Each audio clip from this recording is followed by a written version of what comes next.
Hello guys, welcome you to the government jobs library YouTube channel. आज हम Delhi police constable exam के बारे में डिस्कस करने वाले हैं। वीडियो को शुरू करने से पहले मेरे चैनल को लाइक, शेयर और सब्सक्राइब ज़रूर कर लें और बेल आइकन को दबा लें ताकि जब भी कोई वीडियो आए तो आपको नोटिफिकेशन मिल जाए। इस वीडियो में हम मेनली 3 टॉपिक्स को डिस्कस करने वाले हैं। पहला है इस एग्ज़ाम का ओवरव्यू, दूसरा है 2017 में इसका क्या पैटर्न था और अब क्या पैटर्न है, और तीसरा लास्ट में हम सबसे एग्ज़ाम स्ट्रेटेजी और बुक्स के बारे में डिस्कस करेंगे जो आपको बहुत फ़ायदेमंद रहेगा। तो इस एग्ज़ाम को एसएससी कंडक्ट करा रही है फ्रेंड्स, और इसकी स्टार्ट डेट 1 तारीख है 1 अगस्त से, और 7 सितंबर तक आप इस फॉर्म को भर सकते हैं। ये 12th लेवल का फॉर्म है।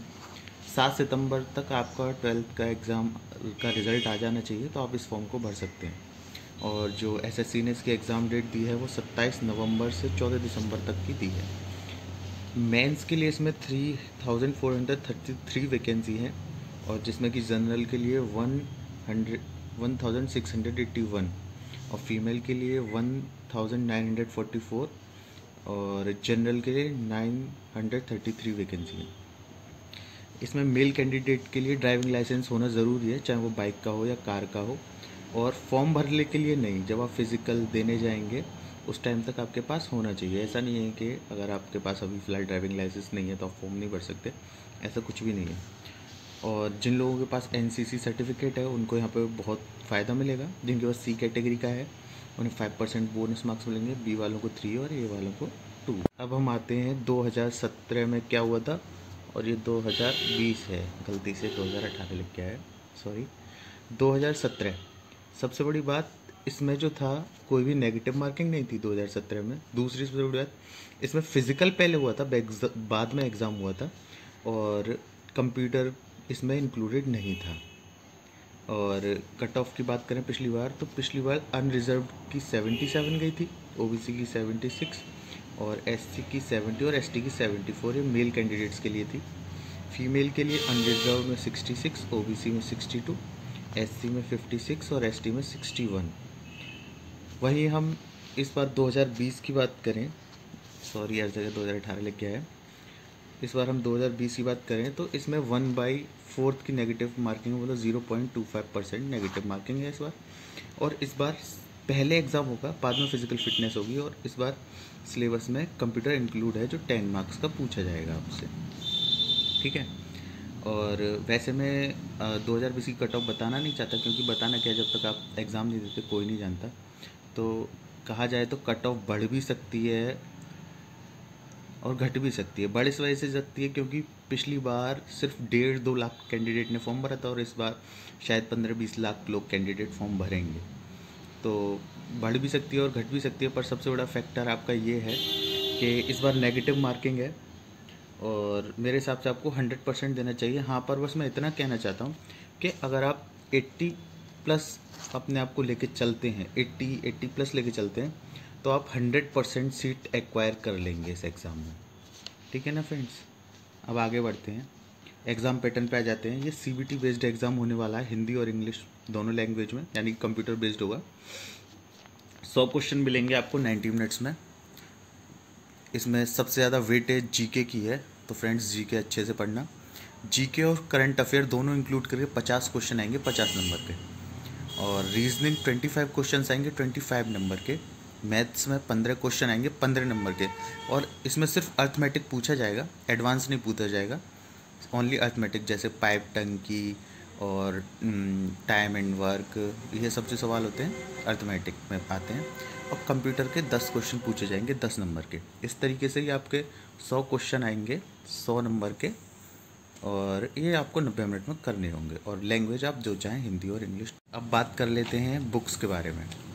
तो जीके, करंट अफेयर, कंप्यूटर, मतलब करंट अफेयर तो आपको जिस भी मंथ में एग्ज़ाम है उससे लगभग 6 महीने पहले की तो एकदम फोकस करके पढ़नी पड़ेगी, और उससे उससे पहले और उससे अगले 6 महीने की आप थॉरोली पढ़ सकते हैं। पर इसको पढ़ना है क्योंकि लगभग 50 में से 15 से 20 क्वेश्चन आपका करंट अफेयर कवर करेगा ही करेगा, ठीक है।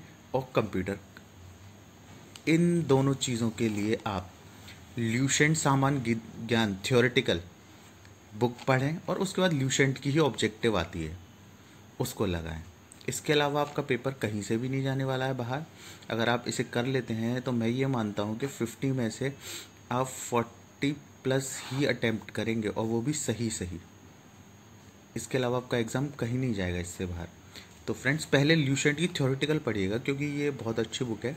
उसके बाद ल्यूसेंट का ऑब्जेक्टिव लगाइएगा, और ये आपको लगाना ऐसे है कि जैसे मान लीजिए आपने प्राचीन भारत पढ़ लिया ल्यूसेंट थ्योरेटिकल में से, तो उसके बाद आपको तुरंत ही प्राचीन भारत के ऑब्जेक्टिव लगाने हैं ल्यूसेंट एमसीक्यू बुक में से। ठीक है ना फ्रेंड्स।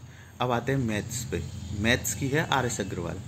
ये बुक बहुत अच्छी है, और मैं आपको दावा कह सकता हूँ फ्रेंड्स कि इस एग्ज़ाम में इस बुक में से ही, मतलब बुक, मेरे कहने मतलब है, इस बुक के बेसिस पे ही सारे क्वेश्चन पूछे जाएंगे। तो मैथ्स के लिए RS अग्रवाल के अलावा कोई भी बुक मत लीजिएगा। और रीजनिंग में आर्यन पब्लिकेशंस की कोई भी बुक ले लें, जय किशन ले लें, राठी ले लें, या फिर जो 15,000 सवालों की बुक आती है वो ले लें। आप रीजनिंग के लिए कोई भी बुक ले सकते हैं। ठीक है ना।